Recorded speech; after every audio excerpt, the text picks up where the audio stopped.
बच्चों, आज हम कर रहे थे चैप्टर 1 जिसके अंदर मैंने आपको कराया था एक्सरसाइज 1.3 का जो एक क्वेश्चन रह गया था, क्वेश्चन नंबर 6। क्वेश्चन नंबर 6 क्या कहता था कि आपने पहले इस एक्सरसाइज में जितनी भी एक्सरसाइज आपने पहले करी है उसके अंदर आपने देखा कि कौन से रैशनल नंबर है, कौन से इरैशनल है, बेसिकली कौन से टर्मिनेटिंग है, कौन से नॉन टर्मिनेटिंग है, राइट। तो जो रैशनल नंबर होते थे उनके अंदर जिनकी टर्मिनेटिंग जो होते थे, टर्मिनेटिंग के लिए स्पेशली आपने क्या चीज़ देखी कि डिनोमिनेटर में कुछ ऐसा स्पेशल कैरेक्टरिस्टिक है जिसकी वजह से वो टर्मिनेटिंग होता है और या फिर नॉन टर्मिनेटिंग होता है। तो जैसे मैंने ये एग्जांपल लिया है 2.567, ठीक है। जब मैंने इसके डेसिमल हटाया, क्योंकि ये टर्मिनेटिंग है तो मैं डेसिमल हटा के नीचे लगा सकती हूँ, राइट। नॉन टर्मिनेटिंग में मैं ऐसा कर नहीं सकती, पर टर्मिनेटिंग में मैंने डेसिमल हटाया बिकॉज डेसिमल के बाद 3 डिजिट्स है 567, तो मैंने इसमें क्या लिख दिया 1000। तो अब इसमें ये देखो, आप कितने भी एग्जाम्पल लोगे 6.3, जब आप इसका डेसिमल हटाओगे तो बनेगा 10, 63/10। अब इसके अंदर आपको क्या पता चलता है कि डिनोमिनेटर में ऐसा कुछ स्पेशल है जो उसको टर्मिनेटिंग और नॉन टर्मिनेटिंग बनाता है।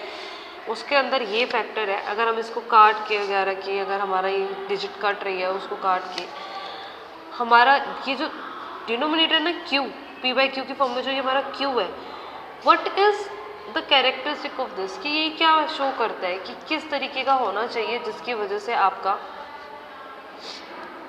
ये टर्मिनेटिंग या नॉन टर्मिनेटिंग होता है। तो अब देखो, जब हम डेसिमल हटाते हैं हम 5000, 7 × 1000, 7 × 100 ऐसे तो नहीं लिखते, हम हमेशा क्या लिखते हैं 1000, 100, 1 की पावर 10, 1 के साथ आपने 5 zeros लगाई थी यानी कि राइट 1 लाख, ये इस तरीके से।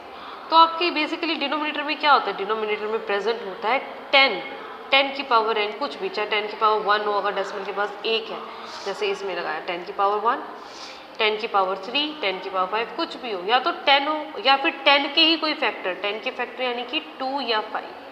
अगर आप देखोगे जैसे मैंने एग्जांपल लिया 1/3, इसके अंदर ना 2 है ना 5 है, 3 है, तो इसका आपको पता है 1/3 का क्या होता है, नॉन टर्मिनेटिंग होता है, 0.3333 चलता जाएगा।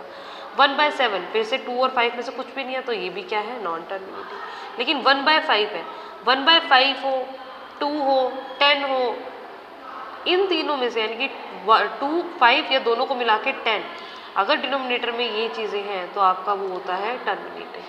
टर्मिनेटिंग की प्रॉपर्टी के लिए इसलिए ये है 1/5 है तो ये क्या होगा, टर्मिनेटिंग। ये नॉन टर्मिनेटिंग, ये भी नॉन टर्मिनेटिंग। तो अब इसकी जवाब कैसे लिखोगे, by looking at the examples of all rational number यानी कि टर्मिनेटिंग वाले rational numbers, we can say that denominator यानी कि q हैज फैक्टर्स 2 और 5 या फिर दोनों यानी कि 10। That's it, okay. तो अब एक्सरसाइज 1.4 में मैं आपको लास्ट 2 वीडियोस में आपको नंबर लाइन पे डेसिमल प्लॉट करना सिखा रही थी, आपको आई गेस आ गया होगा। तो एक्सरसाइज 1.4 आपकी सेम वही चीज़ है। एक्सरसाइज 1.4 में आपने क्या दिखाना है,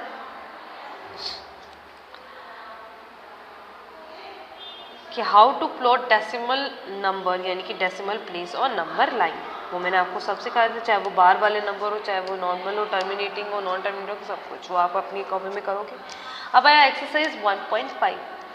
1.5 में क्या चीज़ है, 1.5 में आपको क्वेश्चंस दे रखे होंगे कुछ भी, उनमें से आपको बताना है कि ये रैशनल है या इरैशनल है। उसके लिए पहले आप ये कंसेप्ट समझो, रैशनल नंबर में प्लस करोगे इरैशनल नंबर तो वो हमेशा इरैशनल निकलेगा, रैशनल नंबर में माइनस करोगे इरैशनल, चाहे इरैशनल रैशनल की जगह बदल दो, लेकिन बेसिकली रैशनल इरैशनल में प्लस या माइनस होगा तो वो आपका आंसर देगा इरैशनल। इरैशनल को मल्टीप्लाई या फिर डिवाइड करोगे रैशनल से या फिर रैशनल को इरैशनल से, तो आपका आंसर रहेगा इरैशनल, याद रखना, ठीक है। और एक चीज़ और, जितने भी प्राइम नंबर्स होते हैं 2, 3, 5, 7, 11, ये सारे, इन सब के प्राइम का square root, I hope square root सबको पता होगा क्या होता है, तो स्क्वायर रूट क्या होता है, irrational. Always remember this, okay. अब जैसे क्वेश्चन नंबर फर्स्ट में आप देखोगे, क्वेश्चन नंबर फर्स्ट का सेकेंड पार्ट, 3 + √23 ब्रैकेट में माइनस √23। अब आप इसको कहोगे तो ये तो इरैशनल होगा क्योंकि रैशनल प्लस इरैशनल। पहले आप उसको सॉल्व करोगे जितना आप कर सकते हो, यानी कि 3 + 23 रूट -23, अब प्लस का 23 रूट माइनस का 23 रूट दोनों सेम हो गए प्लस माइनस, तो ये कट जाएगा तो क्या बचा 3। So what is this, rational और इरेशनल? 3 के नीचे कुछ नहीं है तो हम इसको 1 लिख सकते हैं। So what is this, rational number. Okay, इसी तरीके से आपका क्वेश्चन नंबर फर्स्ट का थर्ड पार्ट है 2√7 डिवाइड में 7√7।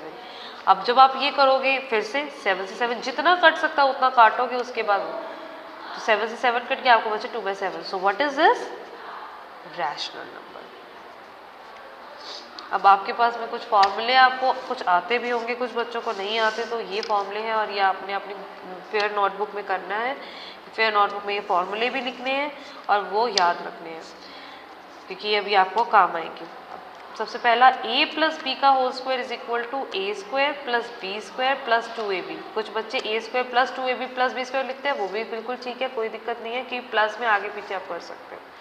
ओके, a माइनस बी का whole square a square plus B square minus 2ab, a square minus B square a plus B a minus B, a plus B और ये multiply होके a plus B into a minus B, a plus B का cube A cube plus B cube plus 3a square B plus 3ab square. अब इसको एक और तरीके से लिख सकते हैं ए cube plus B cube.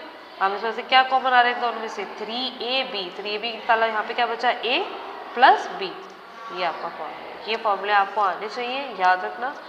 Plus अब जैसे अब ये वाला क्वेश्चन है आपके पास, आपको कि वैसे दिख रहा है कि रैशनल प्लस इरेशनल, तो आपका क्या हुआ, इरेशनल।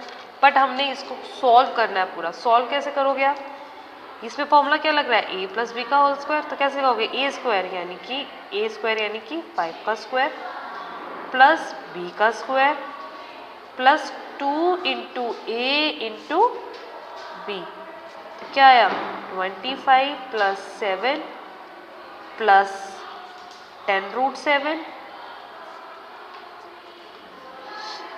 32 प्लस 10√7।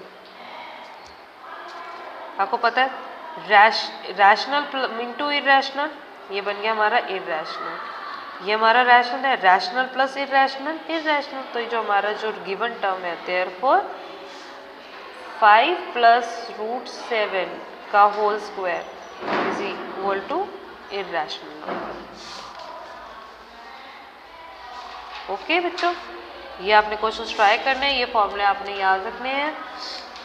और एक्सरसाइज 1.5 के ये सारे रैशनल इरेशनल वाले कंसेप्ट आपने वाले क्वेश्चन सारे करने हैं। 1.4 कंप्लीट करनी है और क्वेश्चन नंबर 1.3 का क्वेश्चन नंबर 6 भी। ठीक है बच्चों, आज के लिए इतना ही। और ये क्वेश्चन अच्छे से करना, फॉर्मूले याद रखना। बाय बच्चों।